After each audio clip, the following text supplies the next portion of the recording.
You're listening to Stuart Bocking, where you're guaranteed you don't miss a thing. 2UE 954.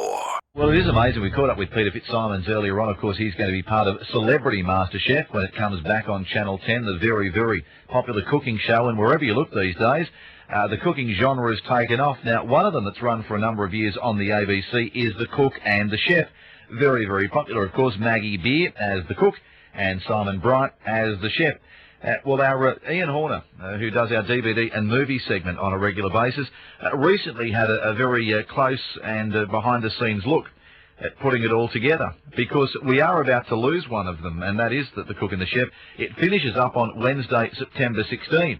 Now, for 4 years, the ABC has sent a crew every week to take over Maggie Beer's kitchen in Nooriupta, in the Barossa Valley in South Australia. Maggie presented the show with Simon Bryant, who, for the rest of the time, is the head chef at the Adelaide Hilton. Well, Ian Horner was recently in the Barossa Valley. He caught up with Maggie and Simon, watched them put together some of the final episodes, and says, well, basically the busiest, happiest kitchen he's ever seen. For two reasons: the crew were the best fed crew in TV, and both presenters couldn't care less about coming across as perfect. He put this together for us. I used to watch cooking shows just casually out of interest, and they're intimidating because they never make any mistake. Everything's perfect. It's too hard to live up to that. We're not even trying to be perfect. We are able to show warts and all. Well, particularly me, because no one ever gets to see my knife work because I'm so bad at it. Maggie has already got her cream, sugar and butter here, which she shows to you, Chris. She then asked Simon to whisk her whites for her. He's going to do it over here with the plastic thing. She sifts the flour into this, squashes a pumpkin, adds the sour cream. Hopefully by that stage Simon's got his egg whites ready. She combines all that into the oven. Maggie pulls the cake out, says, but it's too hot. I've got another one here. It might not be. It might not be. Yeah. Does it look like I've dribbled? That's all right. No, that's okay. Is that okay? I don't need a knife today. I always need a knife when I don't have it. Shall we slate up? Yes, please. Tell us what you're making, ask Maggie what she's making, then off she goes. And mark it. Episode 30, Kitchen 2, take 1. And action. I don't know what to say. We get criticised sometimes for some aspects of the show. We know we eat and pick with our hands off the same plate, and that's eating to me. That's what, if you go into a real kitchen, you see chefs eat, they're like farm animals. I love it. You know, when I did the pig's ears, I think I got a bit of criticism for that. But for me, it's respecting the animal to eat every bit of the animal. That's part of looking after our land. So tough to those that complained, actually. Jane, would you mind, there's a size in between these two, and could you tell Kelly that coffee was too strong? Could she try again? I might know where it is, even though I'm a boy. No, you won't. Okay. What are we after? Yeah, I know where that is.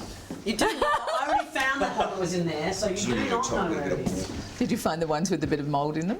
No. I think I picked through them before you got them. Well done, well done. Are we happy? Are we happy? Should we get this thing flying? Let's do it. Okay. Just move that olive oil bottle up. Here we go. Energy up. Right. Okay, energy up. Yeah. Okay, stand by everybody. Happy to go? Okay, here we go. Stand by and action.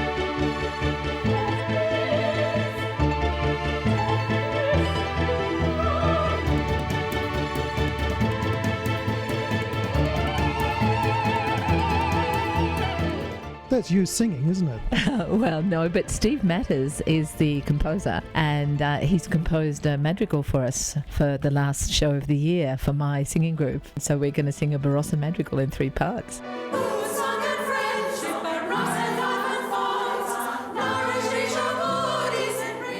It's a beautiful gesture to be able to cook for someone, and you can't cook when you're angry. Like, I can cook when I'm frantic and I'm frustrated, but you need to get into a place where you actually want to make people happy, and dinner is not an event before something. Dinner's the event. The thing we're the same about is our love of produce and quality and all the thing and flavour. I mean, we come to it from such different streets, really, but we're attuned to that, don't you think? Yeah, and I think I didn't notice this early, but I've started to really realise it's just the curiosity. If you work with someone that's curious that will give anything a shot, that's fun. That's where, you know, it never gets boring. Cooked tripe last week, and only for the second time in 4 years, the crew hung back, and I made one or two of them eat it. Maggie's greatest strength, endless passion, endless curiosity. She's absolutely militant about seasonal fresh produce, something that as a chef I had almost forgotten. And I guess her sense of humour. Oh, his strengths are his humour, his intelligence, and his ability to explain things that I know instinctively. He can actually tell me why, and he's solid. For such a little boy, he's solid.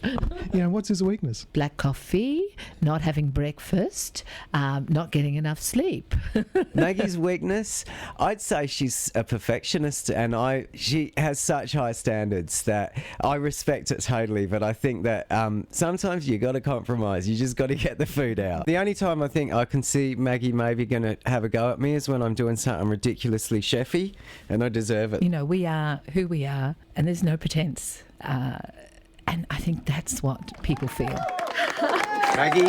Simon, can you believe it? That's it for us. 4 amazing years. I'm really going to miss our days in the kitchen. It's been special. No crying, Maggie. Cheers, everyone. Cheers, guys. Thank you, everybody.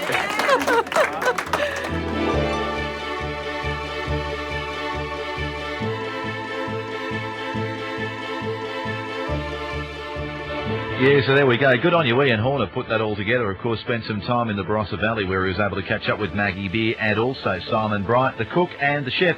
It's been a very, very popular show on the ABC. I think it's into its 4th season and now finishes up on Wednesday, September the 16th at 6:30 on ABC One. So just as a number of other cooking shows are taking off, this one is being wrapped up. They feel it's gone about as far as it can go. It's always brought a lot of joy to a lot of people. And nicely done the way it is, so informal, so casual, given that it is basically filmed in a farm shop kitchen in Noriopta in the Barossa Valley. So there we go. The cook and the chef, a behind-the-scenes look, are heading up towards their last episode, which will air on Wednesday, the 16th of September. Making the connections between the world and your world. Instant. direct Now. to you. 954. Where you don't miss a thing.